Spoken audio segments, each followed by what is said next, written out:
Kumusta ka ngayon? Kung pinindot mo ang bidyong ito, marahil hindi aksidente yun. Marahil ilang gabi ka nang hindi makatulog. Paulit-ulit mong iniisip kung saan kukunin ang pambayad sa mga bayarin. Kung sapat pa ba ang laman ng iyong pitaka? Kung sapat pa ba ang pera sa iyong bank account? Kung may darating pa bang bagong trabaho? Kung mababayaran pa ba ang utang?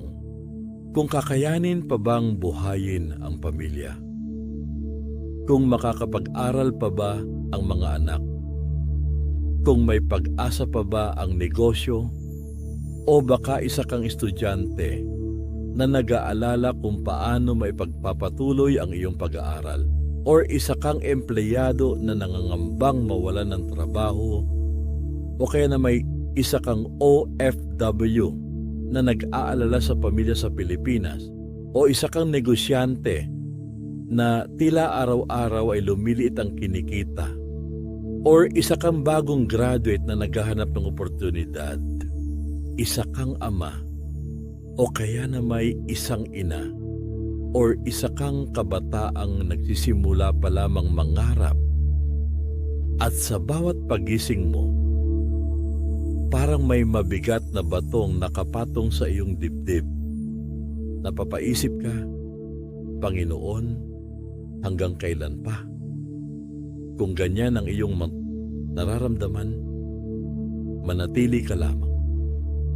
Sapagkat sa susunod na ilang minuto, hindi tayo titingin sa ekonomiya.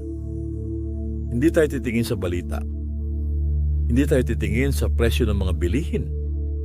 Hindi tayo titingin sa laki ng iyong utang, maging sa laman ng iyong pitaka.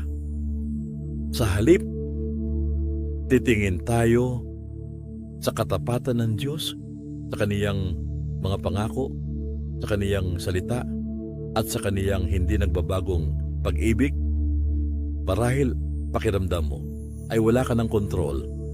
Ngunit may isang na hindi kailanman nawawalan ng kontrol.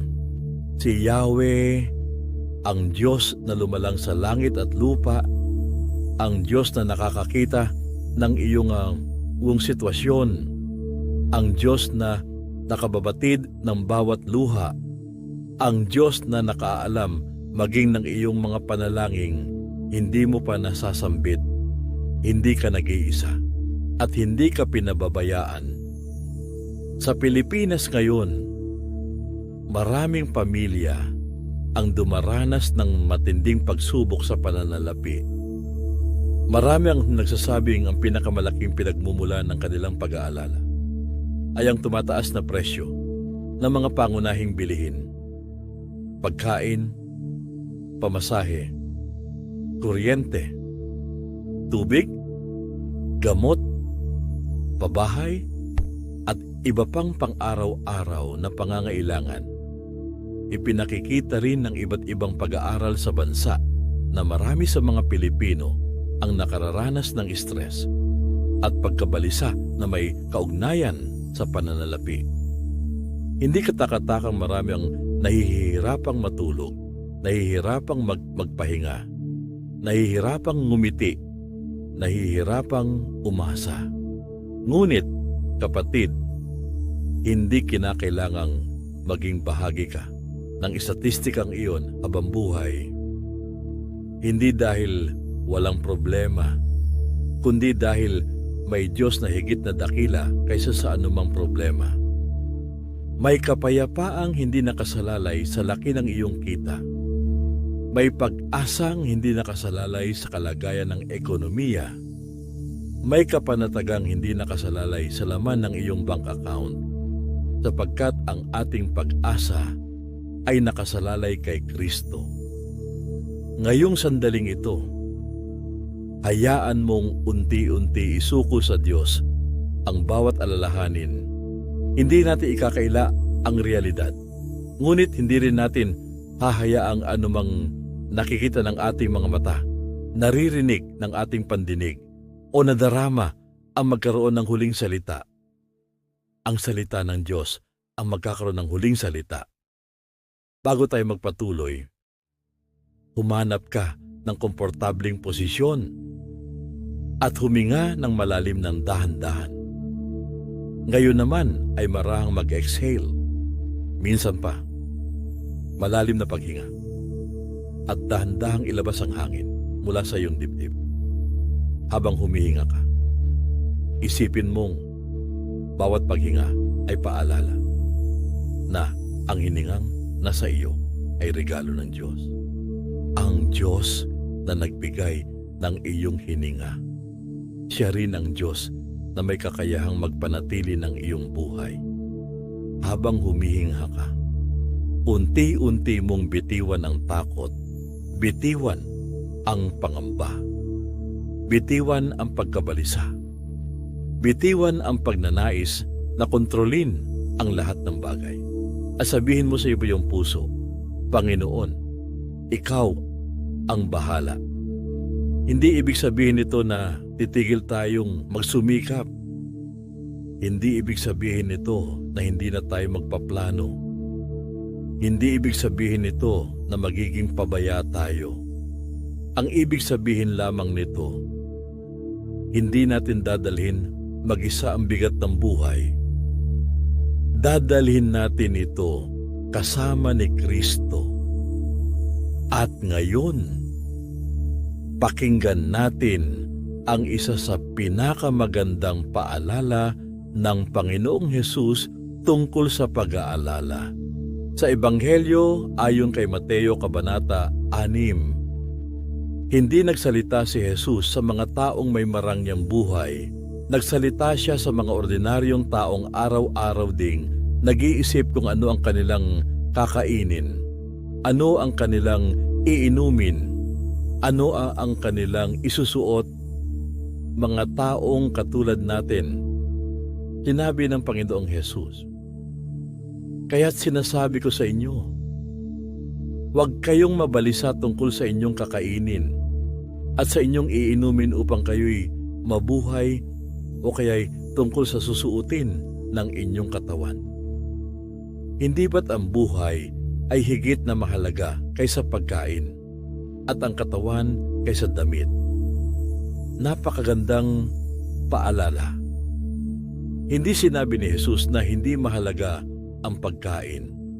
Hindi rin niya sinabing hindi mahalaga ang pananamit. Ang sinabi niya, may mas mahalaga kaysa sa mga ito. Ang ating buhay at ang Diyos na siyang pinagmumula ng ating buhay. Nagpatuloy si Jesus na masdan ninyo ang mga ibon. Hindi sila nagtatanim ni umaaniman o kaya'y nagtitipon sa kamalig. Ngunit pinapakain sila ng inyong Ama na nasa langit. Hindi ba't higit kayong mahalaga kaysa mga ibon? Napakagandang larawan. Ang mga ibon ay hindi nakaupo lamang buong araw. Lumilipad sila.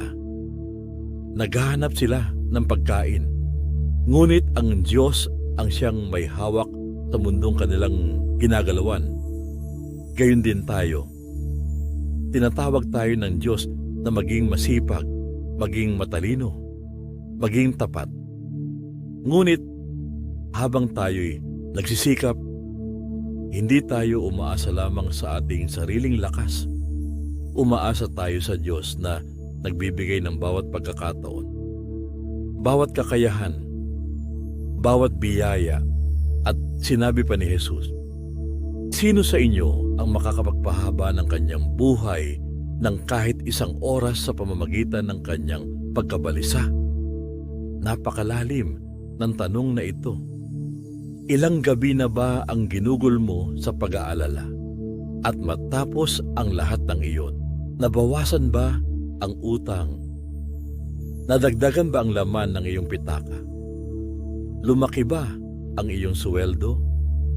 Hindi. Ang pag-aalala ay nakapapagod. Ngunit hindi ito nakapagdaragdag ng isang araw sa ating buhay. Nagpatuloy ang Panginoon. At bakit kayo nababalisa tungkol sa pananamit? Isipin ninyo kung paano tumutubo ang mga bulaklak sa parang Hindi sila nagtatrabaho ni gumagawa ng damit. Ngunit sinasabi ko sa inyo, kahit si Solomon sa kanyang karangyaan ay hindi nakapagdamit ng singganda ng isa sa mga bulaklak na ito. Kung dinadamitan ng Diyos ang mga bulaklak, kung inaalagaan niya ang mga damo sa parang, hindi ba't higit na mahalaga sa Kanya ang bawat isa sa atin na nilikha ayon sa Kaniyang larawan at minamahal ng lubos? Sinabi pa ni Jesus, kung dinadamitan ng Diyos ang damo sa parang nabuhay ngayon at kinabukasan ay iginagatong sa kalan, kayo pa kaya? Kay liit ng inyong pananampalataya sa Kanya. Hindi tayo inaanyayahan ni Jesus na magkunwaring walang problema. Inaanyayahan niya tayong magtiwala sa gitna ng problema. May malaking pagkakaiba ang dalawa. Ang pananampalataya ay hindi pagtatanggi sa realidad. Ang pananampalataya ay paniniwalang ang Diyos ay mas dakila kaysa sa realidad na ating kinakaharap. At pagkatapos, ibinigay niya ang paanyayang ito. Kaya't huwag kayong mag-alala na baka kayo kapusin sa pagkain, inumin o damit. Hindi ba't ang mga hentil ang nababahala tungkol sa mga bagay na ito? Alam na ng inyong Ama na nasa langit na kailangan ninyo ang lahat ng ito. Napakagandang katotohanan. Hindi mo kailangang ipaalala sa Diyos ang iyong pangangailangan. Hindi dahil hindi ka maaring manalangin, kundi dahil alam na niya ito bago mo pa sabihin. Alam niya ang halaga ng iyong mga bayarin. Alam niya ang iyong trabaho. Alam niya ang iyong negosyo. Alam niya ang iyong paghahanap ng oportunidad. Alam niya ang lahat. At pagkatapos ay dumating ang isa sa pinakamahalagang paanyaya ng Panginoong Hesus. Ngunit higit sa lahat ay bigyang halaga ninyo ang kaharian ng Diyos at ang pamumuhay ng ayon sa Kanyang kalooban, at ibibigay niya sa inyo ang lahat ng mga bagay na ito. Hindi ito paanyaya na maging pabaya. Hindi rin ito paanyaya na tumigil sa pagtatrabaho. Ito ay paanyayang unahin ang Diyos, sapagkat kapag ang Diyos ang nasa tamang lugar sa ating buhay, unti-unti ring inaayos niya ang ating puso, ang ating mga hangarin, ang ating mga pasya, at binibigyan niya tayo ng karunungan upang mamuhay ng may katapatan, kasipagan, at pagtitiwala sa Kanya. At sa huli, sinabi ni Jesus, kaya nga, huwag ninyong alalahanin ang bukas, sapagkat ang bukas ang mag-aalala sa sarili niya. Sapat na ang inyong mga suliranin sa bawat araw. Ngayong gabi, huwag muna nating dalhin ang problema ng susunod na linggo. Huwag muna nating pasanin ang problema ng susunod na buwan. Huwag muna nating akuin ang hindi pa dumarating. Sa sandaling ito, narito ang Diyos, narito ang Kaniyang presensya, narito ang Kaniyang pag-ibig, narito ang Kaniyang kapayapaan. At sa susunod na bahagi ng ating pagninilay, unti-unti nating pagmumuni-munihan ang mga pangako ng Diyos tungkol sa Kanyang katapatan sa ating pagkakakilanlan kay Kristo, at kung bakit maaari tayong mamuhay ng may matatag na pagtitiwala kahit sa gitna ng mga pagsubok sa pananalapi. Patuloy lamang ang iyong marahang paghinga, huminga ng malalim, at dahan-dahang mag-exhale. Hayaan mong ang bawat paghinga ay maging paalala na ang Diyos ay kasama mo sa mismong sandaling ito. Hindi siya malayo. Hindi siya walang pakialam. Hindi siya natutulog. Hindi siya nalilito sa iyong sitwasyon. Bago mo pa man sabihin ang iyong pangangailangan, alam na niya ito. Bago ka pa man lumuha, nakikita na niya ang iyong puso.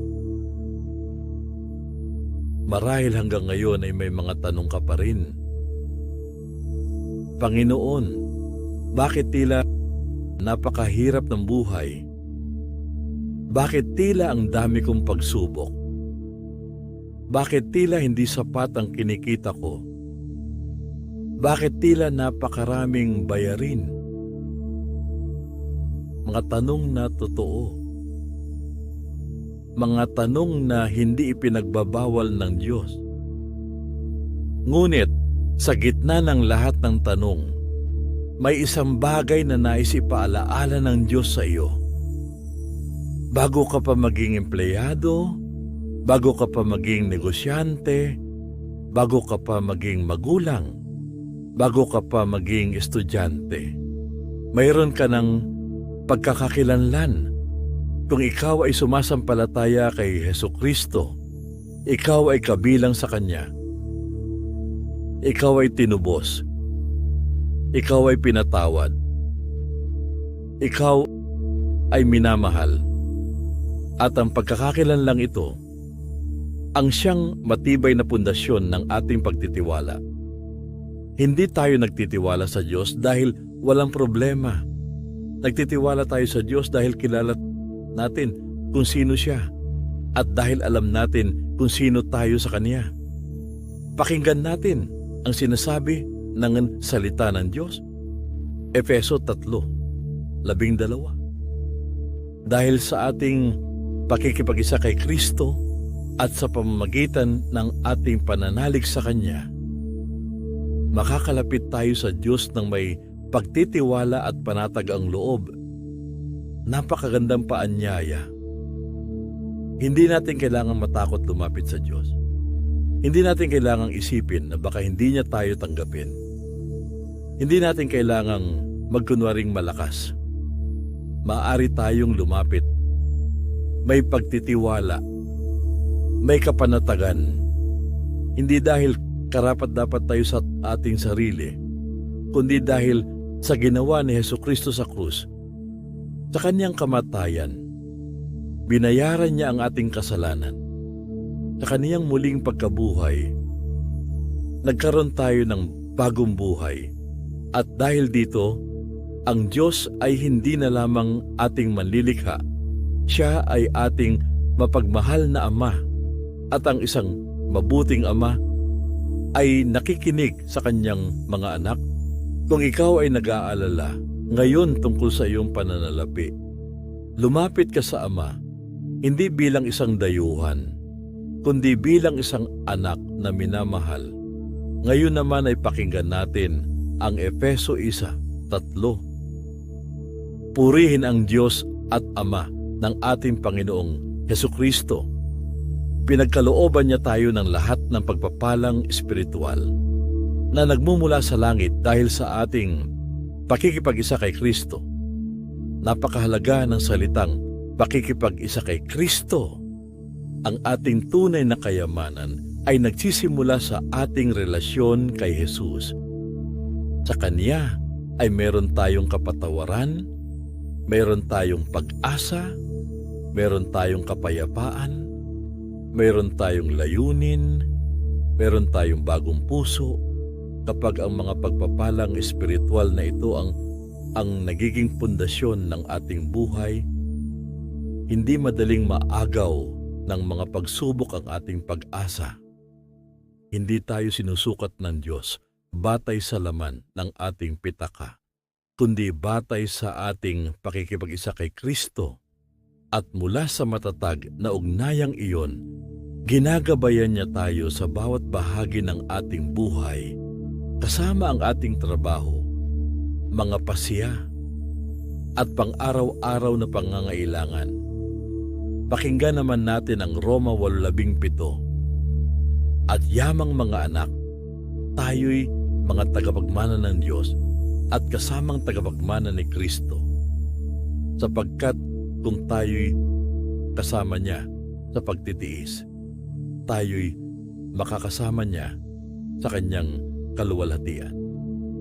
Hindi lamang tayo iniligtas ng Diyos, tinanggap din niya tayo bilang kanyang mga anak. Ang anak ay may ama at ang ama ay tapat.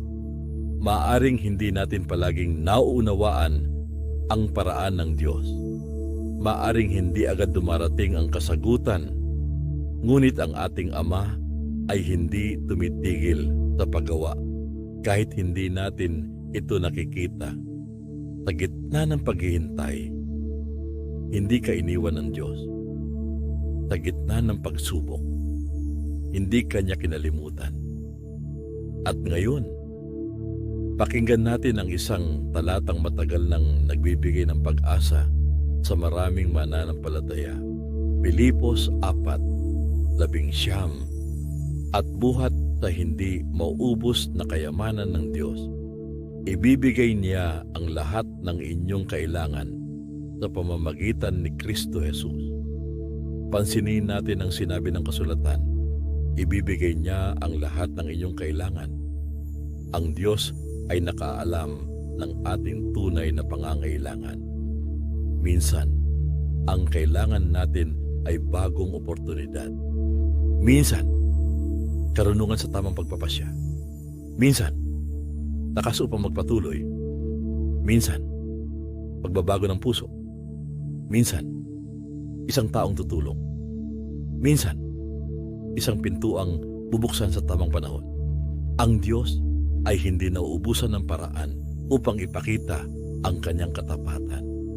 At habang tayo ay nagtatrabaho ng tapat, namumuhay ng may integridad at sumusunod sa Kanya, maaari tayong magtiwala na hindi niya tayo pababayaan. Pakinggan naman natin ang Roma 8:32. Kung ang sarili niyang anak ay hindi niya ipinagkait, sa halip ay ibinigay para sa ating lahat, hindi kaya niya ibibigay ng masagana sa atin ang lahat ng bagay? Napakalalim ng pag-ibig ng Diyos, ang pinakadakilang regalo na ibigay na niya, si Hesukristo. Hindi niya ipinagkait ang kanyang sariling anak. Makapagtitiwala tayo sa kanyang kabutihan, hindi tayo nabubuhay sa takot. Nabubuhay tayo sa pagtitiwala dahil alam nating ang Diyos ay mabuti. Kahit hindi natin nauunawaan ang lahat ng nangyayari. Pakinggan naman natin ang 2 Korinto 8:9. Hindi kilala sa inyo ang kagandahang loob ng ating Panginoong Hesukristo na kahit na mayaman ay naging dukha upang maging mayaman kayo sa pamamagitan ng kanyang pagiging dukha. Ito ang hiwaga ng Ebanghelyo. Iniwan ni Kristo ang kaluwalhatiang nasa Kanya. Nagkatawang tao, nakiisa sa ating kahinaan, nagtiis, naghirap, at namatay sa krus sa pamamagitan niya. Tinanggap natin ang kayamanang hindi nasisira, kapatawaran, pakikipagkasundo sa Diyos, bagong buhay, at isang pag-asang walang hanggan mula sa bagong buhay na ito. Tinatawag niya tayong mamuhay ng may pagtitiwala, katapatan, kasipagan, pagiging mapagbigay, at karunungan sa paggamit ng mga biyayang ipinagkakatiwala niya sa atin. Ngayon naman ay pakinggan natin ang 2 Korinto 8. Magagawa ng Diyos pasaganain kayo sa lahat ng bagay at higit pa sa inyong pangangailangan, upang sumagana kayo para sa mabubuting gawa. Pansinin natin ang layunin, hindi lamang upang magkaroon, kundi upang maging pagpapala kapag pinagpapala tayo ng Diyos. tinatawag niya rin tayong maging daluyan ng kanyang kabutihan. Sa ating pamilya, sa ating simbahan, sa ating komunidad, sa nangangailangan, ganito gumagawa ang kaharian ng Diyos. Habang tayo'y tumatanggap, natututo rin tayong magbahagi. At sinabi ni Jesus sa Juan 10:10, dumarating ang magnanakaw para lamang magnakaw, pumatay at manira. Naparito ako upang ang mga tao ay magkaroon ng buhay na ganap at kasiyasya. May magnanakaw, may kaaway, at ang hangarin niya ay magnakaw ng pag-asa, magnakaw ng kapayapaan, magnakaw ng pananampalataya, magnakaw ng pagtitiwala sa Diyos. Ngunit dumating si Kristo hindi upang dagdagan ang ating takot, kundi upang ibalik ang tunay na buhay. Habang nakatingin tayo kay Jesus, hindi natin hinahayaang nakawin ng takot ang ating puso. Ngayon ay pakinggan natin ang mga pangakong paulit-ulit na nagpapatatag sa ating pananampalataya. Isayas 25, talata 4. Ikaw ang tunay na kanlungan ng mahihirap at mga nangangailangan, matatag na silungan sa panahon ng unos at nakakapasong init. Sa harap mo'y mabibigo ang mararahas, sila'y parang bagyong humahampas sa matibay na pader. Kapag tila mabigat ang buhay, may kanlungan tayo. Hindi pera ang ating unang kanlungan, hindi trabaho, hindi negosyo, hindi tao. Ang Diyos ang ating kanlungan. Ikalawang Timoteo 1:7. Sapagkat ang espiritong ibinigay sa atin ng Diyos ay hindi espiritu ng kahinaan ng loob, kundi espiritu ng kapangyarihan, pag-ibig at pagpipigil sa sarili. Hindi nais ng Diyos na pamunuan tayo ng takot. Sa tulong ng Espiritu Santo, maaari tayong gumawa ng matatalinong pasiya, magtiwala, maghintay, at kumilos ng may karunungan. Nahum 1:7. Si Yahweh ay napakabuti, matibay na kanlungan sa panahon ng kaguluhan. Mga nananalig sa Kanya'y Kanyang inaalagaan. Napakagandang salita, inaalagaan. Hindi ka nakakalimutan ng Diyos habang natutulog ka. Gumagawa siya. Habang nananalangin ka, nakikinig siya. Habang naghihintay ka, kumikilos siya sa paraang maaaring hindi mo pa nakikita. Pilipos 1:6. Natitiyak kong ang mabuting gawang pinasimulan sa inyo ng Diyos ay Kanyang lulubusin hanggang sa araw ni Jesucristo. Hindi sumusuko ang Diyos sa Kanyang mga anak. Hindi niya iniiwan sa kalagitnaan ang Kanyang ginagawa. Kung nagsimula siyang baguhin ang iyong buhay, patuloy siyang gagawa. Patuloy siyang huhubog.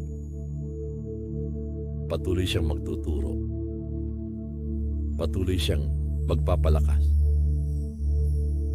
Mga Hebreo 13:6. Kaya't malakas ang loob nating masasabi, ang Panginoon ang tumutulong sa akin. Hindi ako matatakot ano ang magagawa sa akin ng tao.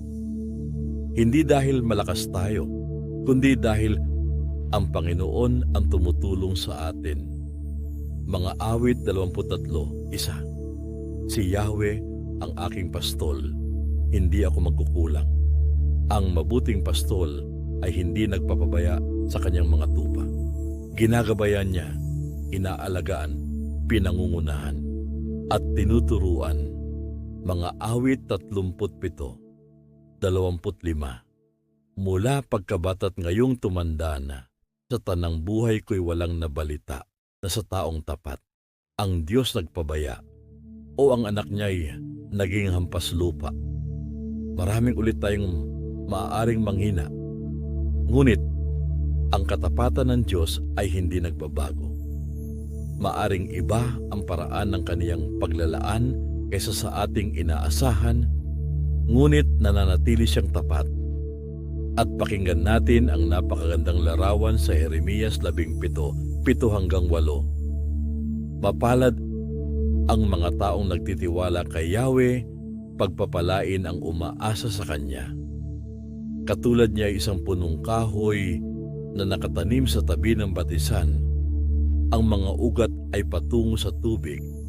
Hindi ito manganganib kahit dumating ang tag-init, sapagkat mananatiling luntyan ang mga dahon nito. Kahit hindi umulan, ay wala itong aalalahanin. Patuloy pa rin itong mamumunga. Napakaganda ng larawang ito. Hindi sinabing walang tag-init.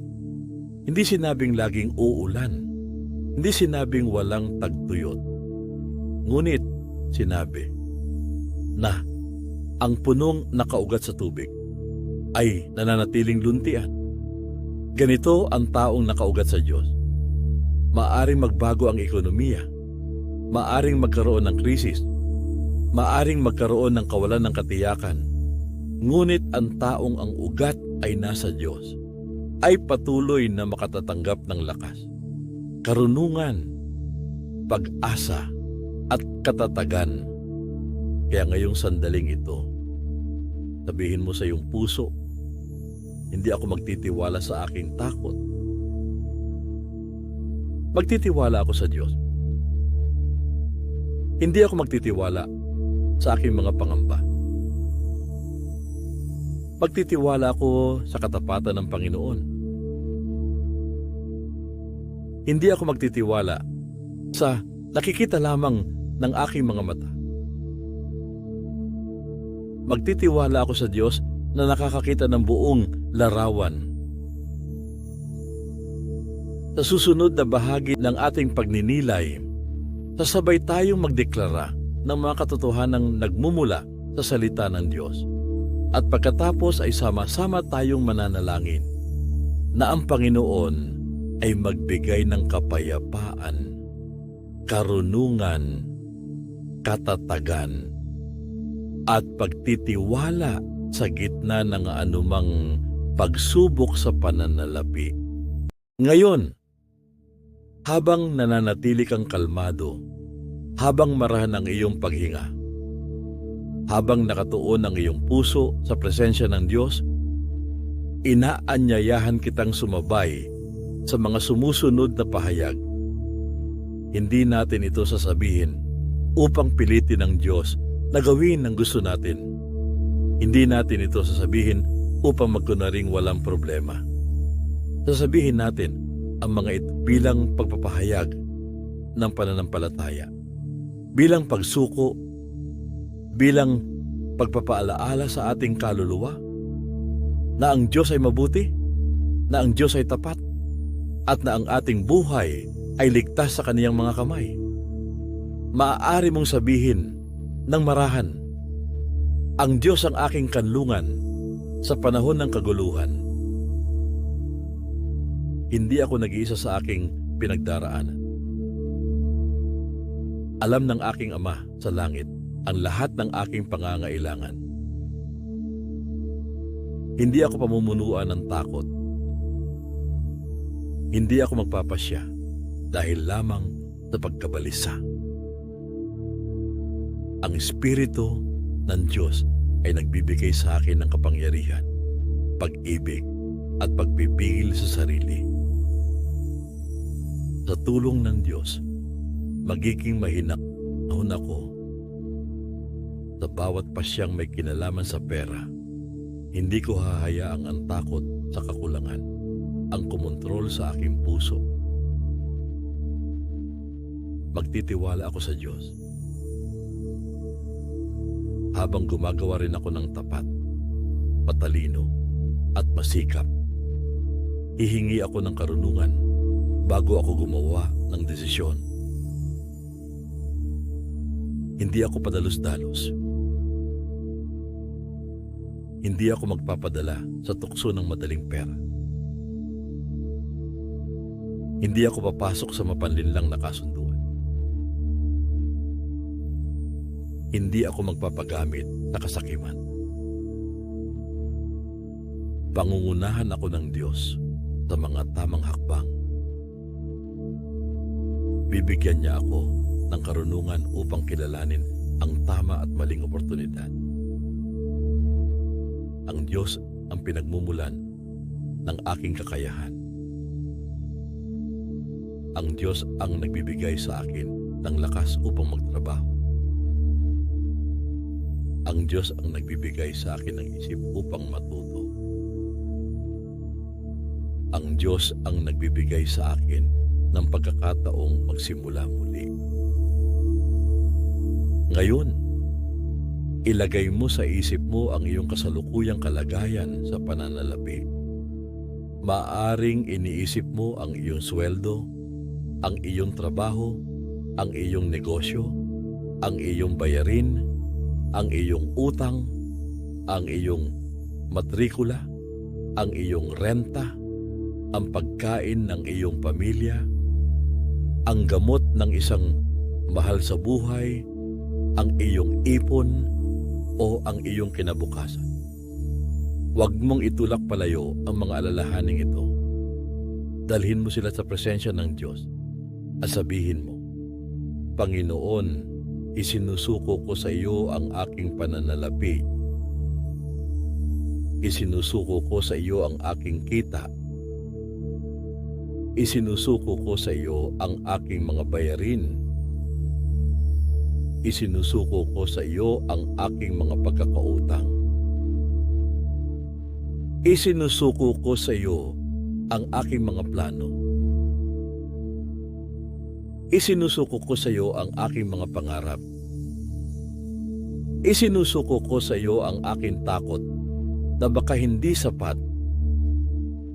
Isinusuko ko sa iyo ang aking hiya. Isinusuko ko sa iyo ang aking pagkadismaya. Isinusuko ko sa iyo ang lahat ng hindi ko kayang kontrolin. At ngayon, dahan-dahan mong sabihin, si Yahweh ang aking pastol. Hindi niya ako pababayaan. Ang Panginoon ang tumutulong sa akin. Hindi ako matatakot. Ang Diyos ay aking kanlungan. Ang Diyos ay aking lakas. Ang Diyos ay aking karunungan. Ang Diyos ay aking pag-asa. Ang Diyos ay aking kapayapaan. Sa pangalan ni Jesus, tinatanggihan ko ang bawat kasinungalingan na nagsasabing wala na akong pag-asa. Tinatanggihan ko ang bawat kaisipang nagsasabing wala nang maaaring magbago. Tinatanggihan ko ang bawat tukso na mawala ng pananampalataya. Tinatanggihan ko ang bawat takot na nagpapagulo sa aking isip. Tinatanggihan ko ang bawat pasyang nagmumula sa desperasyon at hindi sa karunungan. Tinatanggihan ko ang bawat pandaraya, bawat mapanlinlang alok, bawat maling oportunidad, at bawat gawaing maaaring makasira sa aking buhay at sa aking pamilya. Sa pangalan ni Jesus, hindi ako alipin ng takot. Hindi ako alipin ng pera. Hindi ako alipin ng utang. Hindi ako alipin ng opinyon ng ibang tao. Ako ay anak ng Diyos. Ako ay tinubos ni Kristo. Ako ay pinatawad. Ako ay minamahal. Ako ay ginagabayan. Ako ay hindi pinababayaan. Ngayon naman, ipanalangin natin ang iba't ibang bahagi ng iyong buhay Ama naming nasa langit, lumalapit kami sa iyo sa pangalan ng aming Panginoong Hesukristo. Maraming salamat dahil maaari kaming lumapit sa iyo na may pagtitiwala, hindi dahil sa aming sariling kabutihan, kundi dahil sa natapos na gawain ni Jesus sa krus. Maraming salamat dahil sa pamamagitan ni Kristo, kami ay pinatawad, kami ay tinanggap, kami ay tinubos, at kami ay itinuring mong mga anak. Panginoon, kilala mo ang taong nakikinig sa panalangin ito ngayon. Alam mo ang laman ng kanyang puso. Alam mo ang bigat ng kanyang isip. Alam mo ang mga bayaring malapit nang dumating. Alam mo ang mga utang na kailangang bayaran. Alam mo ang perang hinihintay. Alam mo ang trabahong kaniyang ipinapanalangin. Alam mo ang negosyong pilit niyang itinataguyod. Alam mo ang pamilyang umaasa sa kanya. Alam mo ang mga pangangailangang hindi niya masabi sa ibang tao. Alam mo ang mga gabing tahimik siyang umiiyak, at alam mo ang mga sandaling pakiramdam niya ay wala na siyang lakas. Ama, sa sandaling ito, balutin mo siya ng iyong presensya, ipaalala mo sa kanya na hindi siya nag-iisa. Ipaalala mo sa kanya na hindi siya kinalimutan. Ipaalala mo sa kanya na ang halaga ng kaniyang buhay ay hindi nasusukat sa laki ng kanyang kita. Hindi siya mas mababang tao dahil sa kaniyang kakulangan. Hindi siya kabiguan dahil may utang siya. Hindi siya walang saysay dahil nawalan siya ng trabaho. Hindi siya pinabayaan dahil naghihintay pa rin siya ng sagot. Ang kaniyang pagkakakilanlan ay kay Kristo at walang anumang kalagayang pinansyal ang makapag-aalis ng iyong pag-ibig sa Kanya. Panginoon, hinihiling ko ang iyong kapayapaan sa kanyang isip. Kapag mabilis ang tibok ng kanyang puso dahil sa pag-aalala, payapain mo siya. Kapag hindi siya makatulog dahil sa iniisip niyang bayarin, pahingahin mo siya. Kapag paulit-ulit niyang binibilang ang perang hindi sapat, ipaalala mo sa kanya na ikaw ang kanyang ama. Kapag nais niyang sumuko, bigyan mo siya ng panibagong lakas. Panginoon, bigyan mo siya ng malinaw na pag-iisip. Alisin mo ang kalituhan, alisin mo ang panik, alisin mo ang padalos-dalos na pagpapasya. Bigyan mo siya ng kakayahang makita ang kaniyang sitwasyon ng tapat, ng walang pagtatago, ng walang pagkukunwari, at ng may pag-asang ikaw ay kasama niya sa bawat hakbang. Turuan mo siyang magplano, turuan mo siyang magbadyet, turuan mo siyang kilalanin ang kaniyang pangangailangan at ang kaniyang kagustuhan. Turuan mo siyang umiwas sa hindi kailangang paggastos. Turuan mo siyang maging tapat sa kanyang mga obligasyon. Turuan mo siyang makipag-usap ng maayos sa mga taong kailangan niyang bayaran. Turuan mo siyang humingi ng tulong kung kinakailangan.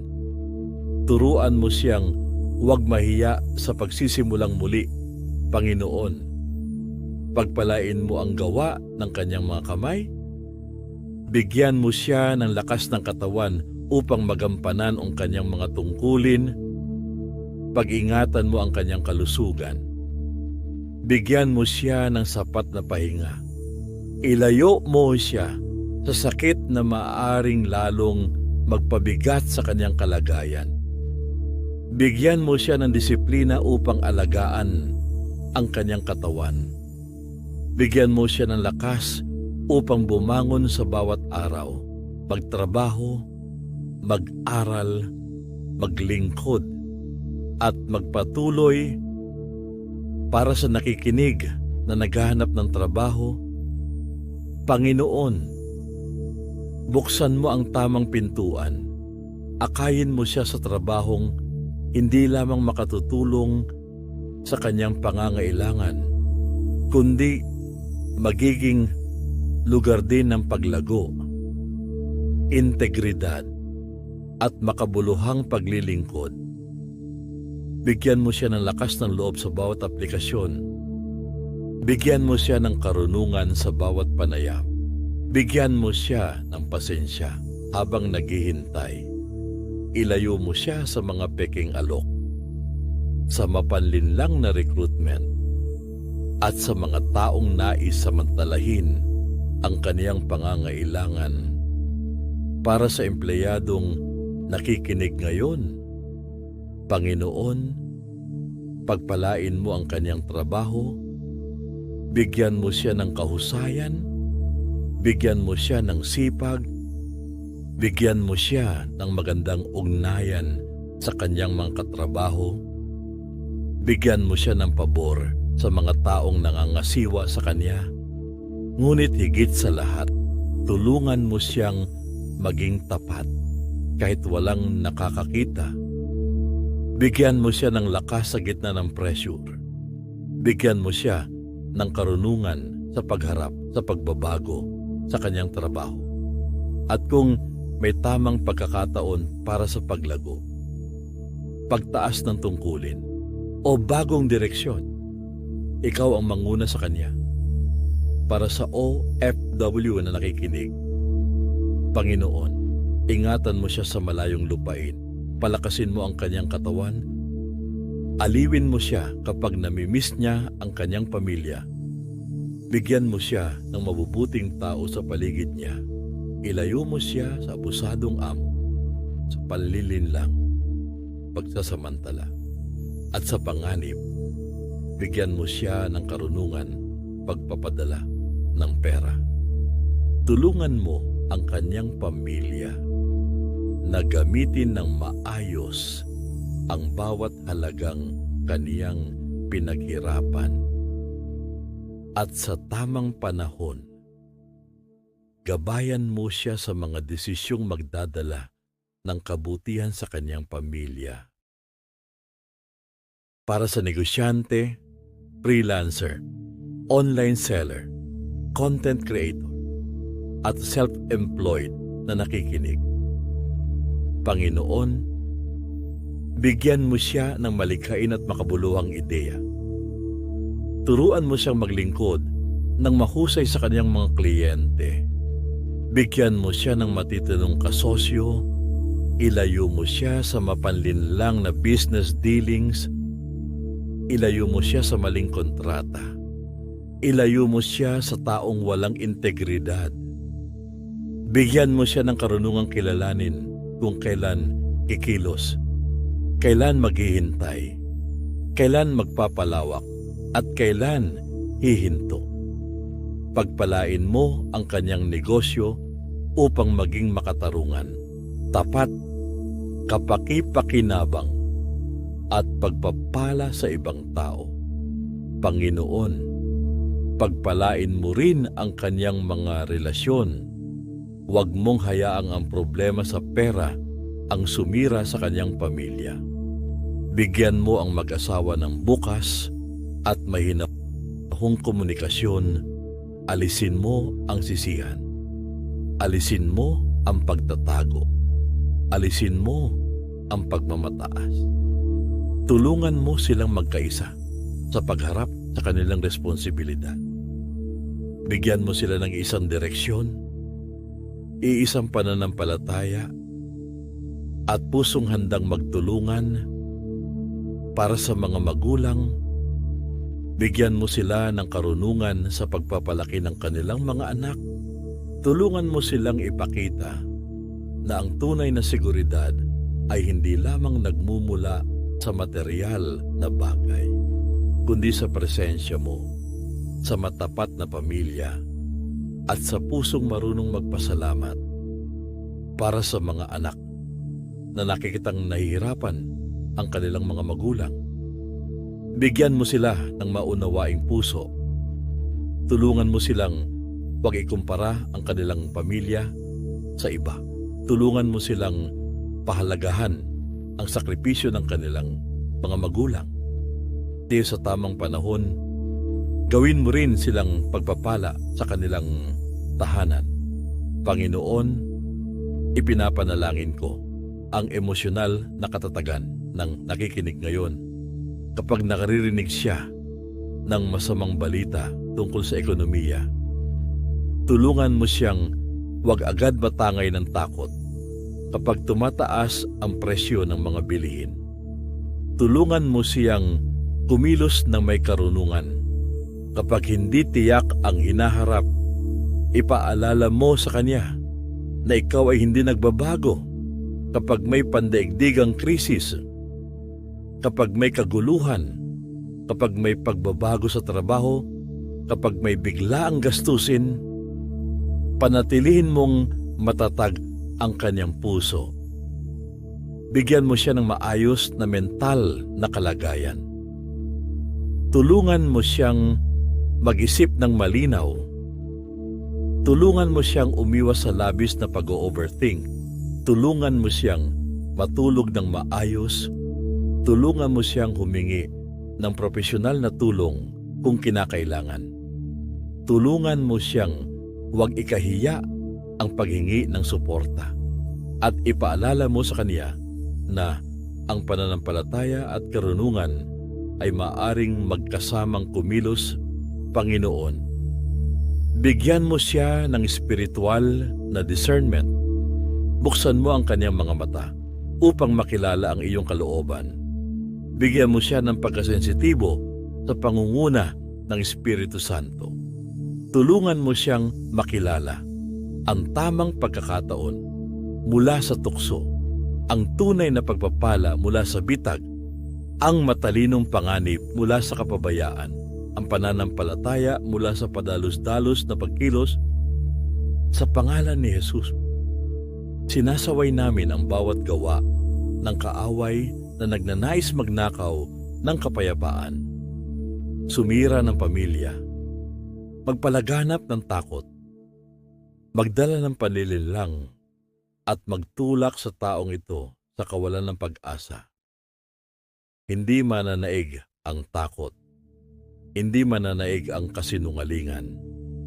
Hindi mananaig ang desperasyon. Hindi mananaig ang kahihiyan. Hindi mananaig ang kawalan ng pag-asa. Sapagkat si Kristo ay kasama niya. At kung si Kristo ay kasama niya, may lakas siyang muling bumangon. May pag-asa siyang muling magsimula. May karunungan siyang humakbang at may kapayapaang hindi kayang ibigay ng mundo. Ama, inihiling ko ang iyong provision, hindi ayon sa aming kasakiman, kundi ayon sa iyong karunungan. Hindi upang maitaas namin ang aming sarili, kundi upang maparangalan ka. Hindi upang magkaroon lamang kami ng higit, kundi upang magkaroon kami ng sapat na magagamit sa mabuti. Maglaan ka ng pagkain sa bawat hapag. Maglaan ka ng pambayad sa kailangang bayaran. Maglaan ka ng gamot para sa may karamdaman. Maglaan ka ng matrikula para sa nag-aaral. Maglaan ka ng pamasahe para sa pumapasok sa trabaho. Maglaan ka ng puhunan kung ito ay ayon sa iyong kalooban. Maglaan ka ng tamang kaalaman. Maglaan ka ng tamang tao. Maglaan ka ng tamang koneksyon. Maglaan ka ng tamang pagkakataon. Maglaan ka ng lakas. Maglaan ka ng tapang. Maglaan ka ng karunungan. Maglaan ka ng pasensya.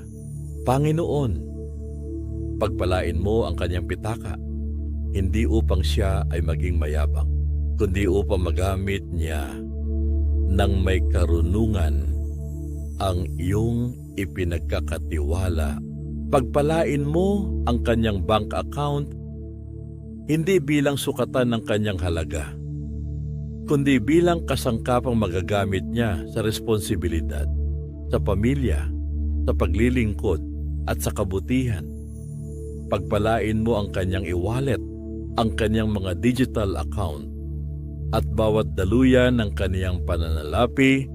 Ingatan mo siya sa scam, ingatan mo siya sa hacking, ingatan mo siya sa mapanlinlang na link, ingatan mo siya sa maling pagpapadala ng pera. Bigyan mo siya ng pag-iingat sa bawat transaksyon. Pagpalain mo ang kanyang ipon. Turuan mo siyang magsimula kahit maliit. Turuan mo siyang maging consistent. Turuan mo siyang huwag hamakin ang maliit na simula. Turuan mo siyang maging handa sa biglaang pangangailangan. At tulungan mo siyang unti-unting makabuo ng mas matatag na kalagayan. Pagpalain mo ang kaniyang investments kung mayroon man. Bigyan mo siya ng tamang kaalaman. Ilayo mo siya sa pangakong mabilis at siguradong kita. Ilayo mo siya sa kasakiman. Ilayo mo siya sa pagsugal sa pera na hindi niya kayang mawala. Bigyan mo siya ng pagpapakumbabang humingi ng payo. At turuan mo siyang maging mabuting katiwala ng bawat biyayang ipinagkakatiwala mo sa kanya. Panginoon, para sa may utang, bigyan mo siya ng lakas ng loob na harapin ito. Bigyan mo siya ng plano. Bigyan mo siya ng disiplina. Bigyan mo siya ng bukas ng komunikasyon. Bigyan mo siya ng pagkakataong makabayad ng unti-unti. Ilayo mo siya sa bagong utang na hindi kinakailangan at tulungan mo siyang huwag mawalan ng dignidad habang inaayos niya ang kanyang sitwasyon para sa nalugi. Panginoon, aliwin mo siya. Pagalingin mo ang kanyang sugatang loob. Tulungan mo siyang matuto nang hindi nilalamon ng pagsisisi. Ipaalala mo sa kanya na ang isang kabiguan ay hindi katapusan ng kaniyang buhay. Bigyan mo siya ng lakas upang magsimulang muli ng may higit na karunungan, mas malalim na pananampalataya at mas malinaw na direksyon para sa taong nawalan ng trabaho. Panginoon, ipaalala mo sa kanya na hindi nawala ang kanyang halaga. Maaaring nawala ang posisyon, ngunit hindi nawala ang kanyang pagkakakilanlan. Maaaring nawala ang regular na kita, ngunit hindi nawala ang iyong presensya. Samahan mo siya sa yugto ng paghihintay. At sa tamang panahon, akayin mo siya sa susunod na hakbang. Para sa taong may sapat ngayon, Panginoon, ingatan mo siya sa pagmamataas. Turuan mo siyang magpasalamat. Turuan mo siyang maging mapagbigay. Turuan mo siyang maging mahabagin. Turuan mo siyang huwag ilagay ang kanyang seguridad sa kayamanan. Turuan mo siyang gamitin ang kanyang mga pagpapala upang makatulong, makapagbigay, makapagpalakas, at makapagpalaganap ng kabutihan. Panginoon, ipinapanalangin ko ang mabuting pakikipag-ugnayan sa negosyo. Pagpalain mo ang kanyang pakikipag-usap sa mga kliyente. Pagpalain mo ang kanyang ugnayan sa mga kasosyo. Pagpalain mo ang kanyang pakikipag-usap sa mga supplier. Pagpalain mo ang bawat negosasyong tapat. Ilayo mo siya sa hidwaan. Ilayo mo siya sa pandaraya. Ilayo mo siya sa maling akusasyon. Abigyan mo siya ng pabor na may kasamang integridad at karunungan. Ipinapanalangin ko rin ang kaniyang profesional na buhay. Bigyan mo siya ng kahusayan sa kanyang larangan. Bigyan mo siya ng bagong kaalaman. Bigyan mo siya ng kakayahang umangkop. Bigyan mo siya ng kumpiyansang magpahayag ng kaniyang ideya. Bigyan mo siya ng kababaang loob upang matuto. Bigyan mo siya ng tiyagang tapusin ang kanyang gawain at bigyan mo siya ng tapang na humakbang sa oportunidad na nagmumula sa iyo. Ama, sa gitna ng hindi tiyak na ekonomiya, ikaw ang aming katiyakan. Sa gitna ng pagbabago ng presyo, ikaw ang hindi nagbabago. Sa gitna ng kawalan ng seguridad sa trabaho, ikaw ang aming matatag na kanlungan. Sa gitna ng takot sa bukas, ikaw ang Diyos na naroon na sa aming hinaharap. Kaya ngayon, ipinagkakatiwala namin sa iyo ang bukas. Hindi namin kailangan dalhin ngayon ang bigat ng susunod na buwan. Hindi namin kailangang sagutin ngayon ang bawat problemang hindi pa dumarating. Hindi namin kailangang kontrolin ang lahat. Ang kailangan naming gawin ay maging tapat sa araw na ito, maging masipag sa araw na ito, maging matalino sa araw na ito, maging mapanalanginin sa araw na ito, at magtiwala sa iyo sa araw na ito.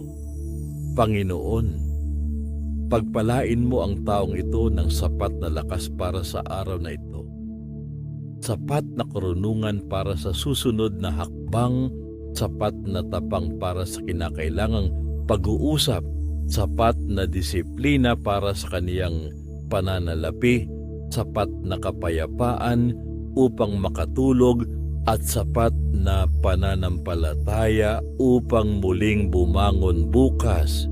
Ipinapahayag namin na ang takot ay hindi magkakaroon ng huling salita. Ang utang ay hindi magkakaroon ng huling salita. Ang kakulangan ay hindi magkakaroon ng huling salita. Ang kabiguan ay hindi magkakaroon ng huling salita.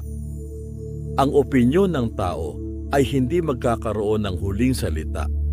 Ang salita ng Diyos ang magkakaroon ng huling salita. At sinasabi ng salita ng Diyos na siya ang ating kanlungan. Siya ang ating pastol. Siya ang ating tulong. Siya ang ating ama. Siya ang ating tagapagbigay ng karunungan. Siya ang ating pag-asa. At siya ang Diyos na hindi nagpapabaya sa kanyang mga anak.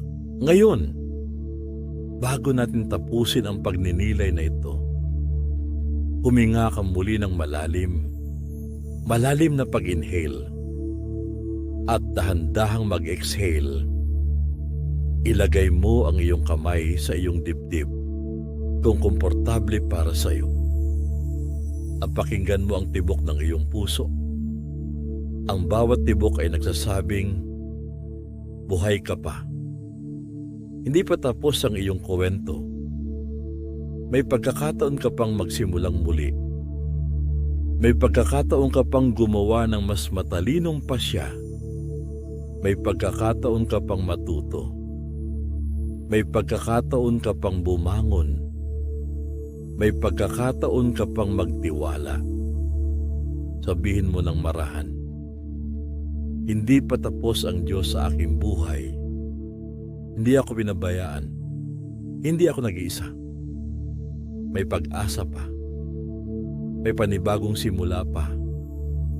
May karunungang magmumula sa Diyos. May lakas akong magpatuloy. May kapayapaan akong matatagpuan kay Kristo. Ang aking kinabukasan ay nasa kamay ng Diyos. Magtitiwala ako sa Kanya. Susunod ako sa Kaniyang pangunguna.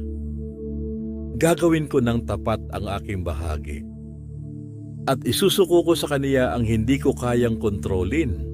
Ama naming nasa langit, maraming salamat sa iyong presensya. Maraming salamat sa iyong salita. Maraming salamat dahil sa gitna ng aming pangangailangan, hindi mo kami tinatalikuran. Maraming salamat dahil ang aming pinakamalaking kayamanan ay si Kristo. Maraming salamat dahil sa Kanya, kami ay may kapatawaran, pag-asa, bagong buhay, at walang hanggang katiyakan. Pagpalain mo ang taong nakikinig ngayon. Punuin mo siya ng iyong kapayapaan. Gabayan mo ang kanyang mga desisyon. Pagpalain mo ang gawa ng kanyang mga kamay. Bigyan mo siya ng karunungan sa kanyang pananalapi. Magbukas ka ng pintuang naaayon sa iyong kalooban. Magsara ka ng pintuang maaaring makasama sa kanya. Magpadala ka ng tamang tao sa tamang panahon. At tulungan mo siyang manatiling tapat, mapagpakumbaba, mapanalanginin, masipag at mapagbigay. Naway magkaroon siya ng sapat para sa kanyang pangangailangan. Naway magkaroon siya ng kakayahang makatulong sa iba. Naway magkaroon siya ng kapanatagan kahit hindi pa kumpleto ang sagot. Naway magkaroon siya ng tapang kahit hindi pa malinaw ang buong daan at naway manatili siyang nakaugat sa iyo. Tulad ng punong kahoy na nakatanim sa tabi ng batisan, hindi natitinag sa tag-init, hindi nalulunod sa pag-aalala, at patuloy na namumunga sa tamang panahon. Sa iyo namin ipinagkakatiwala ang aming buhay, ang aming pamilya, ang aming trabaho, ang aming negosyo, ang aming mga plano, ang aming kinabukasan, at ang aming pananalapi.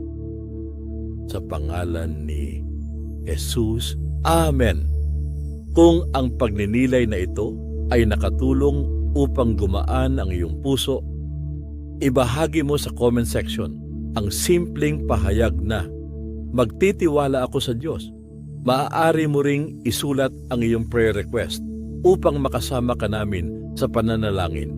I-like mo ang videong ito upang mas marami pang taong dumaraan sa problemang pinansyal ang makarinig ng mensaheng ito. Ibahagi mo ito sa isang kaibigan, kamag-anak, katrabaho o kapamilya na maaaring nangangailangan ng pag-asa ngayon. At kung hindi ka pa nakasubscribe, mag-subscribe ka sa Panalangin bago matulog at pindutin ang notification bell upang hindi mo mapalampas ang mga susunod na panalangin, pagninilay, at mga mensaheng mula sa salita ng Diyos bago ka umalis. Tandaan mo ito, hindi nasusukat ng iyong kasalukuyang kakulangan ang katapatan ng Diyos. Hindi nasusukat ng laman ng iyong pitaka ang halaga ng iyong buhay. Hindi nasusukat ng laki ng iyong kita ang lalim ng pag-ibig ng Diyos sa iyo. Ikaw ay minamahal. Ikaw ay nakikita. Ikaw ay dinirinig. At sa bawat araw, maaari kang lumapit sa iyong Ama sa Langit nang may pagtitiwala at panatag ang loob. Magpahinga ka ngayon. Gawin mo ng tapat ang iyong bahagi at ipagkatiwala mo sa Diyos ang lahat ng hindi mo kayang dalhin. Kasama mo ang Diyos. Hindi Kanya pababayaan. Sa Kanyang biyaya, may lakas kang haharap muli sa panibagong araw.